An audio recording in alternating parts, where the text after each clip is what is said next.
Hey everybody, I'm Chris, And I'm Adam. and this is the Gamers Hall. And today we're going to be talking about Tasha's Cauldron of Everything.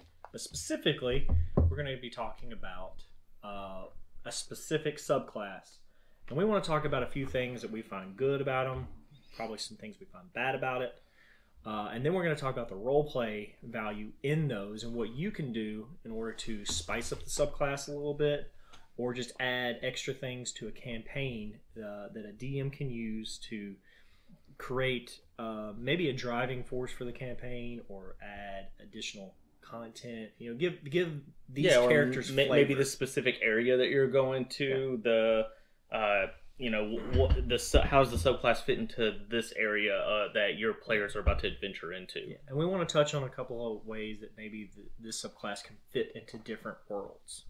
Different campaign settings, because some of these are pretty spot on what campaign setting they fit in. Yeah, some of them are not.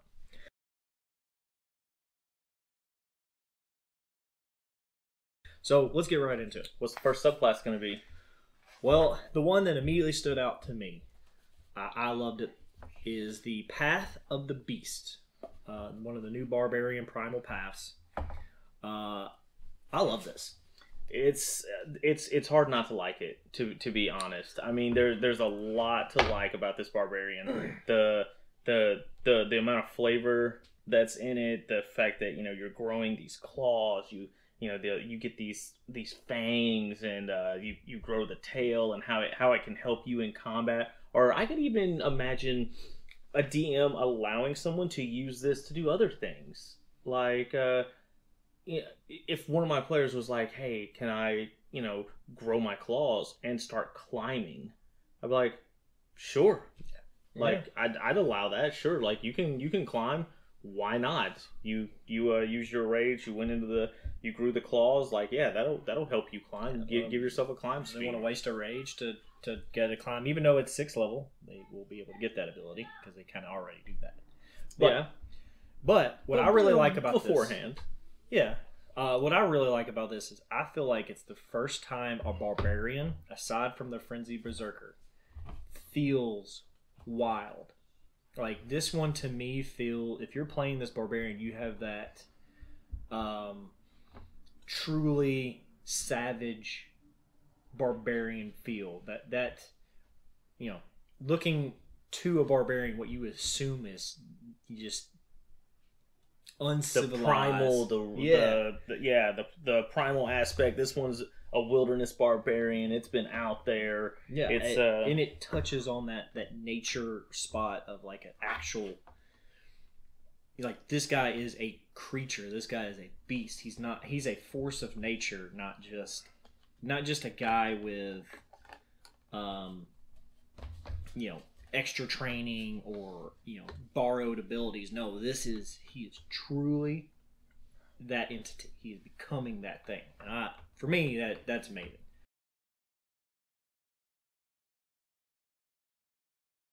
So some of the bad things I think about this class is I feel like maybe there wasn't enough.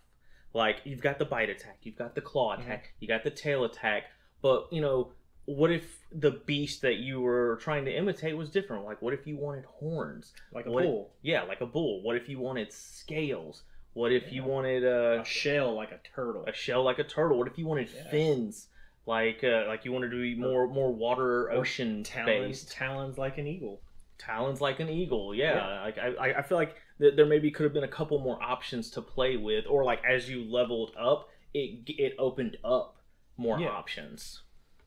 I like that, because that gives more space for a player to be something that maybe they wouldn't necessarily want to, or maybe they would want to get into and play as, because bite, claws, and tail, that covers a lot of creatures, but it typically covers just a selective group of four-legged creatures mostly. Yeah. Or like, what if what if in the higher levels you opened up like some wings? Right. Well, I flying Flying is always a tricky thing. I understand thing. that, but like if you did that like at 14th level, like you become a bird or prey of some sort. Like I'm finding that bad. You know, it's high levels. Who cares at that point? You know, really some wings sprout out from your back so you can fly around and attack. But I think adding just a little bit more would be pretty cool. I mean, the fact in the 6th level ability of the Bestial Soul, you get the ability to just kind of really love that because like anything that gives you a swim or a climbing speed, that's amazing. Yeah, like there's so much roleplay you could do with that, and so much just like even in just regular combat that you could do with that. Yeah, the funniest one is that when you jump, you can add your strength check to your jump, so you kind of get a fly because you can just jump over a lot of stuff. You know, you add a number of feet equal to the check's total. So if you roll a 20, you jump 20 feet plus whatever your athletics would be, or whatever you would normally jump. Whatever you rolled, yeah. I mean, that's funny because you could be a kangaroo or a cricket. Yeah, the only thing that sucks is that fall. The damage you take from the fall, because that'd be 2d6 by that point. Well, no, not when you're doing your own jump. You don't take any damage from the jump. You only take damage if you're falling. You're not technically falling. You're jumping. Oh yeah, that's a good point. Yeah, because you are ready. You are fully ready for this. You're kind of like hulking around. Actually, bow. If you took this ability, why don't you just say that they have the ability to absorb fall impacts? So instead of using acrobatics to absorb a roll of 10 feet, knock off the first d6, now they can roll athletics and say, well, I ignore the next 25 feet of fall. I could definitely see that. That adds a little just a little bit more, because you're like, well, I grew kangaroo feet for a reason. That's fantastic. Or remember that movie... Roger Rabbit, where you got the springs on your feet? Even though that's totally different. Arrival, where the guys, they would bend their knees in backwards, and then they would pop it out, and they'd whoosh, just jump super high. Yeah, that's weird. I mean, I don't know what... I mean, yeah, I guess that is a beast kind of thing, but that's more of like weird alien. Although you could play it that way, too. You'd be this weird alien. Oh, yeah, that would be interesting. So that's kind of the good and the bad. Let's get into some of the ways we could role play this.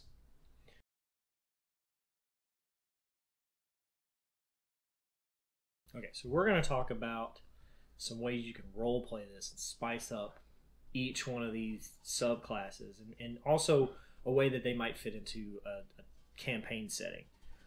So you had one. I think it would be awesome if you had a Dragonborn and you took the path of the beast, so you became more dragon-like. Well, now no one can make fun of you for being the Dragonborn without a tail, because you grow a tail and it attacks people. And you've got these crazy dragon claws, and you've got this crazy like fangs that you attack people and absorb their hit points. Would fit really well in Dragonlance. You becoming more like the dragons that are there, that rule that whole plane. Oh yeah. I mean, that would be a really neat way to run that. I mean, I think that's a cool way, because that also that's a different beast that people wouldn't expect. You're becoming more of a magical beast instead of I'm going to become more like a wolf. Yeah. No, I'm becoming more like a dragon. That's pretty cool. Oh yeah, definitely. What about yours? My idea is that you are trying to become more or less the perfect beast, the apex predator. And one way that you're going to do that is you need to hunt down these creatures and eat them. Because when you eat them, you can absorb their essence and maybe gain some of their traits. Maybe you started out as like, I only have a bite, but now I've eaten a cat. Now I have the cat claws, and then I ate. What do you get if you eat a gelfling and absorb their essence? I have no idea.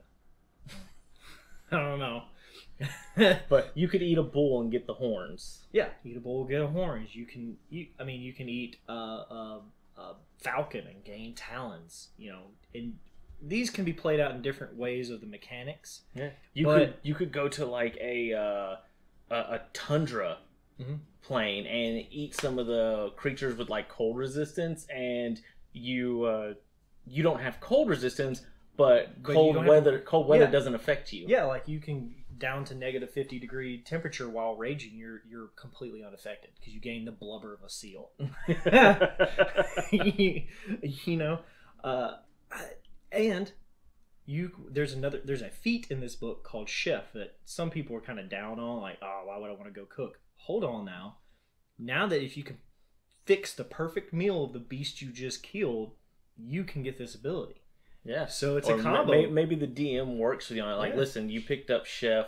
This is like the whole niche of your character. You're eating them to absorb their abilities, and now maybe the DM's gonna work with you and like, okay, now you do have a horn attacks. Yeah. Now you have this scaly skin that, or you could have hunted down a displacer beast, and you had to fix it perfectly, just right, so you can absorb how its fur can reflect light. So maybe when you eat this, when you dodge, or you maybe move so many feet or something, you actually displace. So now, or maybe the creatures you attack, you're displaced from the creatures you attack. Like with the 10th level ability, Infectious Fury. So now when you hit them, you actually use a little bit of displacement ability. So I think that would be a cool way to play this, and it'll create more push, more drive, more role play for your characters that are playing it, or the players that are playing this character. This would definitely fit in campaign settings like Dark Sun. Definitely Dark Sun. I was going to say that one for sure. This would be perfect in Dark Sun because now you gain the abilities of those creatures that can survive out here. Yeah.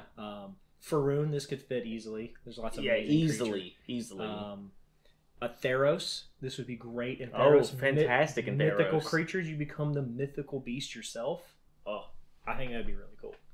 Oh yeah, like if you eat a Hydra, so like you grow an extra head and now get 2 bite attacks. Oh, that'd be weird as fuck. Why not? Sorry for cause, but that's awesome. Regeneration of sorts. You eat trolls, so now you have like a minor regeneration when you rage. Instead of saying you take half damage from the attack, it just regenerates half of it back. That's your regeneration. It's so quick. So now you reflavor. It's like, well, I ate my Hydra, so now I regenerate that much faster. Nice. But there's also some other things you could play. You could be the classic werewolf.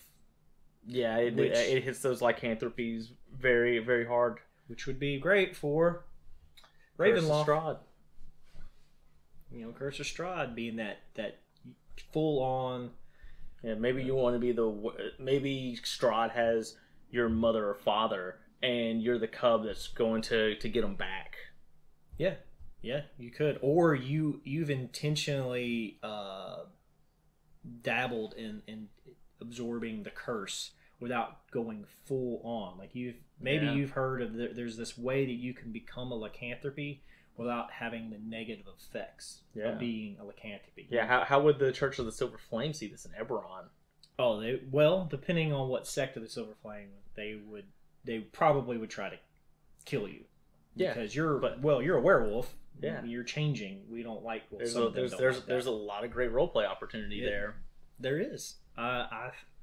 That's why I really like this one. Like, there's so many ways that you can put this in a campaign, and it would fit. You could even do it in a city-style campaign. Yeah. The beast you're taking over is a rat. You could be more rat-like to live in the city. I think the reason we like this subclass so much is because this is a barbarian that has a lot of flavor and isn't just, I'm gonna hit you, I'm gonna hurt you, I take less damage. There's a lot of flavor in it, and there's a lot of more. There's just a lot more there for the player to work with. Yes, and the DM, because there's lots of things that DM can just allow for this to happen, and make some more things acceptable. Well, you're Path of the Beast, so you acting more animal-like in a setting or a scenario is perfectly acceptable. People can tell. You're growing mutton chops like Wolverine. You're becoming Wolverine. Freak, your claws are popping out and stuff. This could be an easier way for more like Sabretooth, I'd say. Yeah, you're right. More like Sabretooth. Yeah, actually, that's a bit better. But I'm going to go Wolverine because I'm going to go to Ravnica and I'm actually going to get Metal Claws implanted. That's the arm blades. Yeah. It'd be like Eberron too, you know? Yeah. Go that way. So, works for both. You can play Marvel character with this. Yeah. So, these are just kind of our ideas and our thoughts and our impression of this subclass. Yeah. If you guys like the content we're putting out, don't forget to like, share, and subscribe. Yeah. Add some comments in there. You know, maybe you have some other cool ideas of what you think you could do with this particular subclass. Or if there's something you'd like us to go over, just let us know and we'll put that to the top of our list and go over it sooner. Yep. All right. But until then, take care, guys. Keep rolling those nat ones. That failed.